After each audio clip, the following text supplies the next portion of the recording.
Here are the cards that I keep in my wallet. First off, the wallet I keep my cards in is the Ekster Parliament wallet in the chestnut color. It's nice because the leather is really soft but yet tough at the same time. Apparently this wallet is made with hand-stitched full-grain American hide with a coating of wax for a little shine. Interesting to know. But the best part about this wallet is this little button on the side here.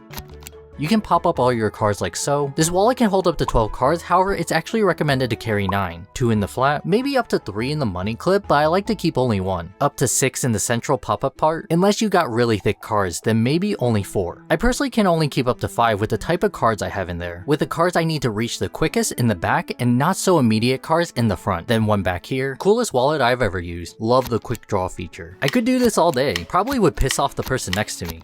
Oh, also one thing I was worried about is if the cards would come out if I turned it upside down, and they don't. So very nicely designed. First card I have in this wallet is the American Express Gold card. This is my go-to when I go anywhere dining, because it earns 4 times points on dining and groceries, which is one of the best multipliers in the credit card game. But because they are also earned as MR points instead of cash back, I transfer the points out to travel partners, making each point worth 2 times more valuable, in my opinion. Therefore increasing the value of the multipliers to 8% back on dining and groceries. So definitely an excellent card to have for my setup when I'm going to be at restaurants. However, not groceries this quarter, and I'll explain why here later. Another reason I like to keep this card on me is to use the dining credits in store, which is the best value in my opinion to use those dining credits. Right now where I'm living, I don't have access to milk bars, so that kinda sucks, but I usually use my dining credit for Shake Shack because I don't pay any extra fees. The total is the same whether I use the gold card or any other card. The next card I have is the Costco card. I keep this card on me mostly just to use at gas stations, especially at Costco gas stations, since I had the executive membership.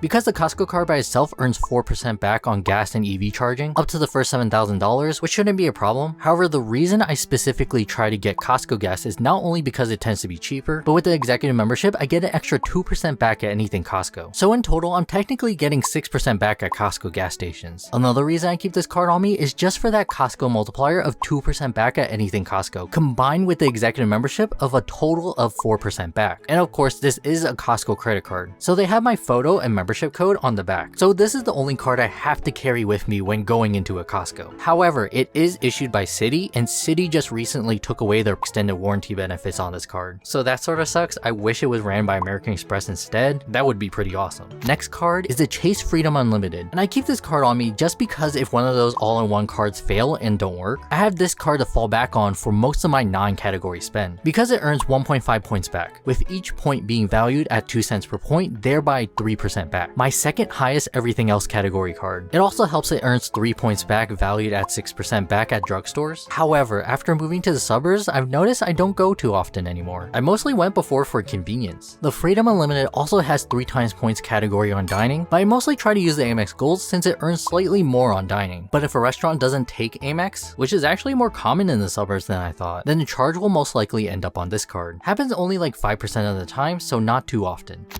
The next card I have in this wallet is the Chase Freedom Flex, which has very similar multipliers as the Freedom Unlimited, all except the 1.5 times back on everything category. But even though both cards have similar multipliers, I end up putting drugstores and dining, if Amex isn't taken, on the Freedom Unlimited in case something doesn't code correctly, which has happened to me. I'll still earn 0.5 more points with the Freedom Unlimited. But the main reason I'm carrying the Chase Freedom Flex with me this quarter is the quarterly bonus, which is 5% back at grocery stores, so 1 times more than what the Amex Gold card is offering this quarter. Not only is the grocery multiplier the best on this card, there's also a pretty good bonus multiplier on Target purchases. I usually use the Target card at Target since I get a 5% discount, but comparing points to a percentage discount, I would hands down choose to gain UR points, since like I said, each point to me is worth 2 cents per point, so basically getting 10% valued back. The last category in the quarterly bonus for the Freedom Flex is fitness clubs and gym memberships. I personally don't pay for any because my apartment has a pretty good gym, so why get 5% back valued at 10% back if I could get 100% back by not buying it in the first place? Or would it be 0% back since I didn't pay for it in the first place? Next card I keep in my wallet is the Curve card, and I still keep this in my wallet because if I ever miss a category, like the Saver One entertainment category, I can put it on the Curve card to get the charge to end up on the Saver One card, since the Curve card is an all-in-one card. Another reason is if I'm not sure what a purchase will charge as. For example, buying something at a food stand. Sometimes those purchases can charge as dining, other, and sometimes even groceries. The Curve card has this feature called Go Back in Time, so if a purchase would earn more back on a different card, I can just move the charge. I also still have the welcome bonus and referral bonus on the curve card, which adds an extra 1% back on all charges I put on the curve card. I would use this card more often, but the only issue I have with the curve card is sometimes it's pretty wonky, and some charges won't go through properly and end up on the curve credit card, which earns nothing, or even gets declined, which is a pain in the butt. If this card worked properly, there would be no reason to carry the Freedom Flex physically on me, since I can load all my MasterCard's cards on it. Hopefully soon Visa cards too. Last card I have in the central slot is this card. I am bound by the terms of the private beta to not talk about this card, but basically it's similar to the curve card. I can load all my MasterCards and Visa credit cards on this card, with plans to include Amex. So in the future, this may be the only card you'll carry. This card specifically is a special version, because with your help I referred over 3 people, so they sent me a black version of the card. I like how it looks, but there's so many scratches. I actually got this recently, the American Express Blue Business Plus. I used my friend CJ's referral link, with the welcome offer being if I spent $3,000 on this card, I would get 15,000 MR points back, which I value at $300, so basically a 10% return. On top of that, the 2 times back on everything multiplier, which is slightly higher than the Freedom Unlimited. I've been putting most of my everything else charges on this card, and nothing else, since I know I can spend at least $1,000 a month in the everything else category. But not everything, because surprisingly, a lot of places in the suburbs, like I said, don't accept Amex cards, so that's where the Chase Unlimited comes in. And I know this is a business card, but I really don't think Amex tracks if a purchase is actually business related. So business or personal, everything else, as long as they take Amex, goes on this card. And the last couple of cards I keep in my wallet aren't credit cards, but are still really useful. The first card is the Chase debit card. And the reason I switched this out from the Charles Schwab debit card is after moving into the suburbs, it's just so difficult to find an ATM you can trust. Second, it's just convenient. The only real convenient ATMs are if you're at a shopping mall, but most of the time in the suburbs, you're driving everywhere. So there's no real reason to keep the Charles Schwab debit card and wait for the reimbursements at the end of the month, when there are so many Chase branch locations and ATMs. So I'm just gonna use my Chase debit card to get cash, if I need cash for some reason. Last card I keep in this little flap because I don't use it too often, my driver's license. At this point, I've given up on the Apple driver's license. If it comes out, that's great. I won't carry this anymore. But for right now, I'm just gonna accept I have to keep this on me. And yeah, those were the cards I have in my wallet this quarter. Also, if you're interested in getting a wallet like this for yourself, use code CALBY for an extra 5% off, or link in the description, and I'll see you later.